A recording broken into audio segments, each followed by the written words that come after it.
Silent Night, Deadly Night 4, The Initiation, was released in 1990, and this one was directed by Brian Yuzna, and it shows. I always recognize the name of him, but I looked him up. This is the guy who directed the film Society, and this is the guy who directed the film Return of the Living Dead Part 3. So this is a huge special effects gore hound that really pushes the practical effects on really disgusting, horrific practical effects kind of thing.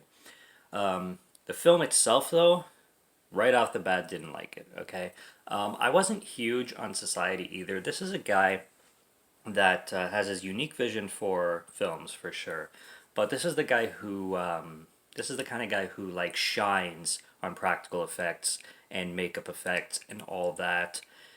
And I wish that, if anything, you got more of that in his films. His films stretch out for so long, especially Society, before anything really starts to happen, I find. And then it just goes bonkers and like absolutely apeshit bananas with the special effects and with all the good stuff. But it just takes a little bit of time to get there, and by a little bit, I mean a century. And this one's no different.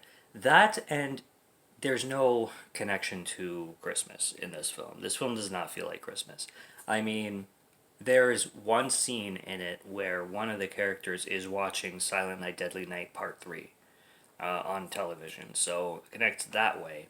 And this does take place on Christmas Eve, if I'm not mistaken. I'm like 90% sure it does. But, I mean, there's no, like, there's, I don't even remember any Christmas music in this one, to be honest. There's no ties to any of the other films. Feels completely out of place as a Silent Night, Deadly Night 4. Just feels, called that by title and by association only. And I'm going to compare this, funny enough, because I don't have a problem with this other franchise. I'm going to compare this to Halloween and how some of the Halloween films went. One, because this film takes a whole cult approach instead of a slasher approach, which Halloween did in the 4 to 6, the Halloween's 4 to Halloween 6 trilogy. And with the flashback to the third film, this film feels like a Silent Night, Deadly Night entry that's going more of like a Silent Night, Deadly Night anthology instead of a sequel, just like Halloween 3 decided to go as an anthology entry instead of a sequel entry. But the thing with Halloween 3 is that it's amazing. I loved Halloween 3, and I loved Halloween 3 for its own film. This one I didn't get behind in the same way because and it's weird because I'm literally liking one film for doing the same thing as the other film, but for unknown reasons, I guess it just didn't work in this one. And I'm not saying that, rewatching this film I won't like it better, or going into it next time just watching it as its own thing won't make the experience better for me. I'm not saying that at all. But I'm just specifically talking about my first watch of this movie.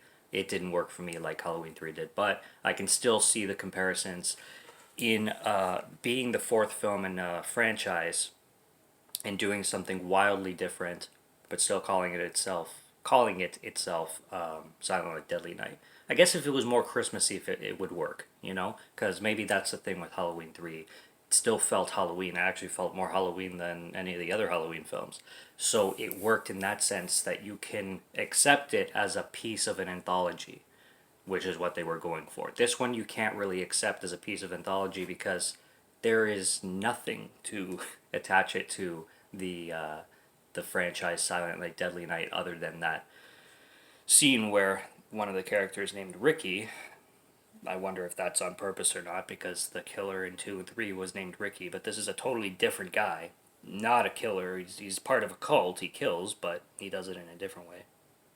And his name is Ricky, so either they did that on purpose and gave him the name Ricky to throw back to the other character, or it was just a coincidence. I don't know. Because this Ricky has no resemblance to the other Ricky. Only if they told you his name was Ricky would you connect the two. But anyways, let's talk about the film itself. You have this woman named Kim, And the film opens up, first of all, before we meet Kim, with this woman falling off a building, and this woman is completely on fire. And it's claimed to be a spontaneous combustion, where she just burst in flames and fell off the building. And then we're introduced to Kim, and Kim is a reporter, and basically she's kind of aiming for the case of this woman who fell off the building engulfed in flames and whatnot. While she's investigating this stuff, she leads herself to this bookshop to interview this woman who owns the bookshop, because the bookshop is located in the building where the woman fell off of. And she gets to know this woman, and this woman gives her a book about some kind of cult and feminism. There you go, feminism and cults, or something like that. So she starts reading this book, starts to get more into this world, more involved. The more she starts talking to this woman who owns the bookshop, the more deep she gets into this world. This character, Ricky, that I was talking about, he's introduced, you think he's like a homeless person or something, because he's eating like, he's scavenging through garbage and eating like bad food with like bugs all over and shit like that. But he's part of this cult, and there's a lot of like, this film gets weird and disturbing a lot, because there's some dream sequences. The film involves bugs, especially cockroaches, a lot. So if you're squeamish to any kind of bug, or cockroaches in particular, this film is absolutely filled with them. There's scenes of people eating bugs. There's scenes of, you know, large sized worms going into body crevices. Okay, there's body horror and body horror image galore in this film. A lot of it, and a lot of disturbing stuff. And again, the third act, especially in the climax, like I said, this is where Brian Yuzna's vision for practical effects really shines, and there's a lot of disgusting body horror that goes on in the end of the film, specifically. And I think this would be a great film if it wasn't connected to the Silent Night Deadly Night franchise, and if it had more of the good stuff going on and less of the build up going on. As I mentioned, that's my big thing with his films, is that there's too much of the boring stuff and there's not enough of the good stuff. But his vision is phenomenal and fantastic, and what I like. It's probably why I want to see more of it, right? So this film is all wrapped around cults, basically, and like, I don't know what else to say about it besides spoiling the plot. But obviously, as this woman gets deeper and deeper to this cult, she starts to lose her mind more. She's being chased by this cult, like stalked. She has a boyfriend. Her, you know, people in her life start to get murdered, and there's ritual scenes that happen, you know, when these cults are performing these rituals on this girl, like I said, that involve all this body horror shit, and it's skin crawling. Make sure you're into these kind of films before you get into it, because like I said, I've mentioned everything that is horrific in these films, so if you can't do it, stay away. But if it's your cup of tea, I mean, these films have their following, and if that's your thing, then go check it out for sure.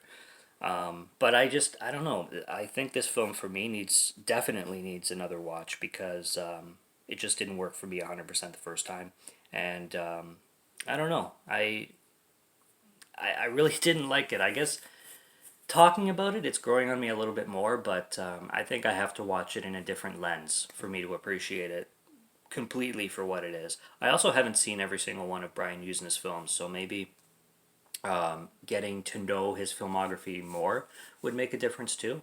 But yeah, I don't know. The film is, I guess, worth checking out. It's on Tubi, so it's free to stream. And I don't know. I like the first three way better. But I just wish this one was more connected and felt more Christmas. I guess that's the biggest complaint I have about it. Other than that, it's okay. It's all right. I'm just gonna say it's all right, and I'm gonna say check it out on Tubi since it's there anyway. So that's my take on it. That's all I got. Subscribe to Morgan Film Fan if you'd like to listen to my voice, or if you like my film reviews. Check out the ones on the channel. Check out the other review that I just did for Silent Night Deadly Night 3. I also reviewed Silent Night Deadly Nights 1 and 2, which are on this channel as well, so I'm going to link that below. You can check out the review for those two films that I did last year. And yeah, if you're interested, subscribe, stay tuned. Until next review, take care, and cheers.